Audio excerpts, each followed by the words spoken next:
कृष्ण। राधे राधे। ओम नमो भगवते वासुदेवाय नमः। बोले लक्ष्मी माता की जय। आप सभी को आंवला नवमी पर्व की हार्दिक शुभकामनाएं। आइए आज के वीडियो में हम श्री कनकधारा स्रोत का हिंदी में अर्थ जानेंगे। कनकधारा स्रोत की रचना आदि गुरु शंकराचार्य जी ने की थी। कनकधारा का अर्थ होता है स्वर्ण की धारा। कहते हैं कि इस स्रोत के द्वारा माता लक्ष्मी को प्रसन्न करके उन्होंने सोने की वर्षा कराई थी। सिद्ध मंत्र होने के कारण कनकधारा स्रोत का पाठ शीघ्र फल देने वाला और दरिद्रता का नाश करने वाला होता है। इसके नित्य पाठ से धन संबंधी सभी प्रकार के अवरोध दूर होते हैं और महालक्ष्मी की कृपा प्राप्त होती है। आंवला नवमी के दिन आंवले के वृक्ष के नीचे बैठकर प्रदोष काल में एक शुद्ध देसी घी का दीपक प्रज्वलित करके कनकधारा स्रोत का पाठ एक बार तो कम से कम अवश्य ही श्रवण करना चाहिए। आइए सबसे पहले जानते हैं कि कनकधारा स्रोत की उत्पत्ति आदि शंकराचार्य जी ने कैसे की थी। इसके पीछे एक पौराणिक कथा है, उसका श्रवण करते हैं। उसके उपरांत कनकधारा स्रोत का हिंदी में सभी 22 श्लोकों का अर्थ जानेंगे। कहीं कहीं पर यह श्लोक 18 भी दिए होते हैं, कहीं पर 21 या 22। तो आज हम संपूर्ण 22 श्लोकों का अर्थ जानेंगे। लेकिन आप बिल्कुल भी कंफ्यूज मत होइएगा कि 18 है तो गलत है, 21 है तो गलत है या 22 है। सभी श्लोक सही है। हर जगह कहीं पे उन पार्टों को अलग अलग कर दिया गया और कहीं उसी श्लोक में मर्ज कर दिया गया। तो आप बिल्कुल निश्चिंत रहिएगा। आइए अब सुनते हैं शंकराचार्य जी की कथा कि कनकधारा स्रोत का प्रादुर्भाव कैसे हुआ था। एक कथा के अनुसार एक बार जगत गुरु आदि शंकराचार्य जी भिक्षा मांगने एक कुटिया के सामने रुके।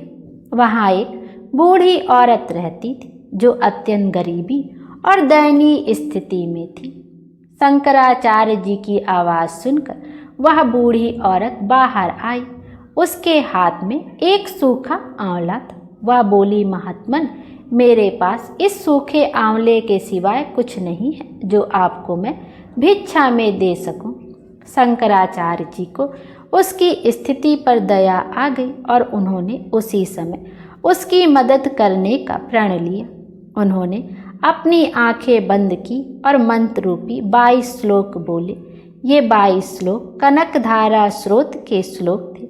माँ लक्ष्मी ने दिव्य दर्शन दिए। इससे प्रसन्न होकर माँ लक्ष्मी ने उन्हें दिव्य दर्शन दिए और कहा, हे शंकराचार्य, इस औरत ने अपने पूर्व जन्म में कभी कोई वस्तु दान नहीं की। यह अत्यंत कंजूस थी और मजबूरीवश कभी किसी को कुछ देना ही पड़ जाए तो यह बुरे मन से दान करती थी। इसलिए इस जन्म में इसकी यह हालत हुई है। यह अपने कर्मों का फल भोग रही है, इसलिए मैं इसकी कोई सहायता नहीं कर सकती। शंकराचार्य जी ने देवी लक्ष्मी की बात सुनकर कहा, हे माँ लक्ष्मी, इसने पूर्व जन्म में अवश्य दान धर्म नहीं किया है, लेकिन इस जन्म में इसने पूर्ण श्रद्धा से मुझे यह सूखा आंवला भेंट किया। इसके घर में कुछ नहीं होते हुए भी इसने यह मुझे सौंप दिया। इस समय इसके पास यही सबसे बड़ी पूंजी है। क्या इतना भेंट करना पर्याप्त नहीं है?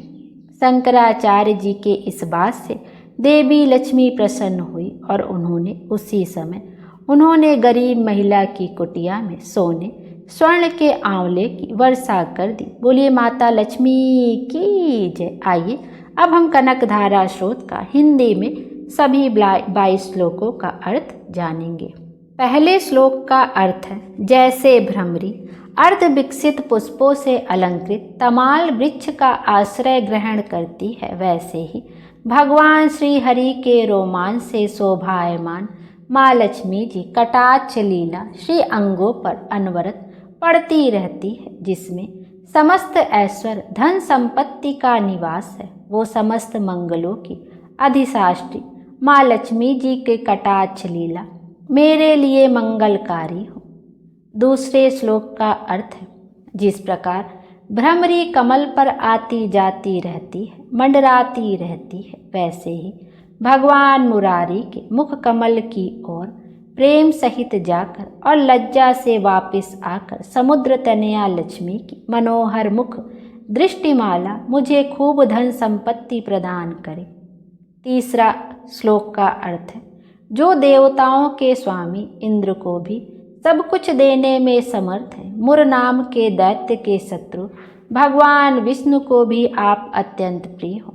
नीलकमल जिसका सहोदर है अर्थात भाई, ऐसे लक्ष्मी अर्ध खुले हुए नेत्रों की दृष्टि किंचित क्षण के लिए मुझ पर डालें अर्थात मुझ पर पड़े। चौथे श्लोक का अर्थ है, जिसकी पुतली एवं भव में काम के वशीभूत हो अर्ध विकसित एक टक आँखों से देखने वाले आनंद कंद सचिदानंद मुकुंद भगवान को अपने निकट पाकर किंचित तिरछी हो जाती हूँ, ऐसे शेष पर शयन करने वाले भगवान नारायण की अर्धांगिनी श्री महालक्ष्मी जी के नेत्र हमें धन संपत्ति प्रदान करें। पांचवें श्लोक का अर्थ है, भगवान मधुसूदन के कौस्तुभ मणि से विभूषित वक्ष स्थल में इंद्रनीलमयी हरावली की तरह जो सुशोभित है, उन भगवान के चित्त में काम संचारणी कमल निवासिनी लक्ष्मी जी कृपा कटाक्ष मेरा भी सदा सर्वदा मंगल करें। छठवें श्लोक का अर्थ है, जिस तरह से बिजली चमकती है उसी प्रकार मधु कैटभ के शत्रु भगवान विष्णु के काली मेघ पंक्ति की तरह सुमनोहर इवच्छ स्थल पर आप एक विद्युत के समान देदीप्यमान होती हूँ, जो समस्त लोकों की माता है, भार्गवा पुत्र भगवती महालक्ष्मी जी पूजनीय है, वो मुझे कल्याण प्रदान करें। सातवें श्लोक का अर्थ है, समुद्र तनया समुद्र की पुत्री लक्ष्मी की वह मंदालस मंथन अर्धोन्मीलित दृष्टि के प्रभाव मात्र से कामदेव ने भगवान मधुसूदन के हृदय में स्थान प्राप्त किया था, वही दृष्टि मेरे ऊपर भी पड़े। आठवें श्लोक का अर्थ है, भगवान श्री हरि की प्रेमिका का नेत्र रूपी मेघ दया रूपी वायु से प्रेरित होकर दुष्कर्म रूपी धाम को दीर्घ काल के लिए दूर कर मुझ दुखी सृदिश चातक पर धन रूपी जलधारा की वर्षा करे।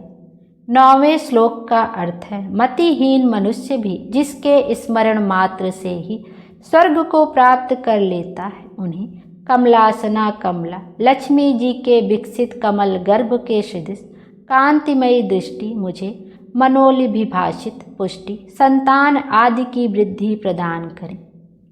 10वें श्लोक का अर्थ है, जो माँ भगवती श्री सृष्टि क्रीड़ा में अवसर अनुसार वाग देवता के रूप में विराजमान होती हैं, पालन क्रीड़ा के समय लक्ष्मी के रूप में विष्णु के पत्नी विराजमान होती हैं, प्रलय क्रीड़ा के समय शाकांबरी भगवान शंकर की पत्नी के रूप में विद्यमान होती हैं।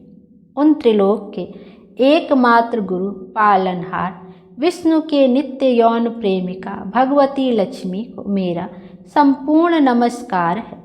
11वें श्लोक का अर्थ है, हे माँ लक्ष्मी शुभ कर्म फल प्रदायिनी रति स्वरूप मैं आपको प्रणाम करता हूँ। रमणीय गुणों के समुद्र स्वरूपा रति के रूप में आपको प्रणाम है। सतपत्र वाले अर्थात 100 पत्रों वाले कमल कुंज में निवास करने वाली शक्ति रूपा माँ रमा को नमस्कार है। पुरुषोत्तम की प्रेयसी को मेरा नमस्कार है। 12वें श्लोक का अर्थ है, कमल समान मुख वाली लक्ष्मी को नमस्कार है। क्षीर समुद्र में उत्पन्न होने वाली समुद्र तनया रमा को नमस्कार है। चंद्र और अमृत की बहन को नमस्कार है। भगवान नारायण की प्रेयसी को नमस्कार है। 13वें श्लोक का अर्थ है, सोने के कमल आसन पर बैठने वाली भूमंडल नायिका देवताओं पर दया करने वाली सांक आयुध विष्णु की वल्लभा शक्ति को नमस्कार है। 14वें श्लोक का अर्थ है, भगवान विष्णु के वक्ष स्थल में निवास करने वाली देवी कमल के आसन वाली दामोदर प्रिय लक्ष्मी आपको मेरा नमस्कार है। 15वें श्लोक का अर्थ है, भगवान विष्णु की कांता कमल के जैसे नेत्रों वाली त्रैलोक को उत्पन्न करने वाली देवताओं के द्वारा पूजित नंदात्मज की वल्लभा ऐसी श्री लक्ष्मी जी को मेरा नमस्कार है। 16वें श्लोक का अर्थ है, हे कमलाक्षी, कमल के जैसे आँखों वाली, आपके चरणों में की गई हुई स्तुति प्रार्थना ऐश्वर्यदायिनी और समस्त इंद्रियों को आनंद कारिणी है। सभी सुखों को देने वाली, साम्राज्यदायिनी, सभी पापों को नष्ट करने वाली, हे पापहीन, आप मुझे अपने चरणों की वंदना करने का अवसर सदा प्रदान करें। 17वें श्लोक का अर्थ है, जिनके कृपा कटाक्ष के लिए की गई उपासना सेवक के लिए समस्त मनोरथ और धन संपत्ति का विस्तार करती है, उस मुरारी की हृदयेश्वरी लक्ष्मी जी को मैं मन वचन और शरीर से भजन करता हूँ। 18वें श्लोक का अर्थ है, हे भगवती नारायण की पत्नी, आप कमल कुंज में रहने वाली हैं। आपके चरण कमल में नील कमल शोभायमान है। आप श्वेत वस्त्र तथा गंधमाला आदि से सुशोभित हैं। आपकी छवि अति सुंदर है, रमणीय है, अद्वितीय है। हे त्रिभुवन को वैभव प्रदान करने वाली, आप मेरे ऊपर भी प्रसन्न होइए। 19वें श्लोक का अर्थ है, महानुभावों द्वारा दिग्जनों के द्वारा पूजित कनक कुंभ के मुख से पतित आकाश गंगा के स्वच्छ मनोहर जल से जिस भगवान के श्री अंग का अभिषेक होता है, उस समस्त लोकों के अधीश्वर भगवान विष्णु की पत्नी, समुद्र तनया, क्षीर सागर पुत्री, जगत माता भगवती लक्ष्मी को मैं प्रातः काल नमस्कार करता हूँ। 20वें श्लोक का अर्थ है, हे कमल नयन, भगवान विष्णु की प्रिया लक्ष्मी जी, मैं दीनहीन मनुष्यों का अग्रणी हूँ, इसलिए आपकी कृपा का स्वभाव सिद्ध पात्र हूँ। आप छलकती हुई करुणा के बाढ़ की तरल तरंगों के सदृश कटाक्षों के द्वारा मेरी दिशाओं में भी थोड़ा अवलोकन कीजिए। 21वें श्लोक का अर्थ है, जो मनुष्य या साधक इन स्रोतों के द्वारा नित्य वेद त्रयी स्वरूपा भगवती रमा लक्ष्मी जी का एक नाम के स्रोत का पाठ करते, वो मनुष्य इस पृथ्वी पर सौभाग्यशाली होते हैं और विद्वान लोग भी उनके भाव को जानने के लिए इच्छुक रहते हैं। 22वें श्लोक का अर्थ है, यह 22वां श्लोक है और आखिरी श्लोक है।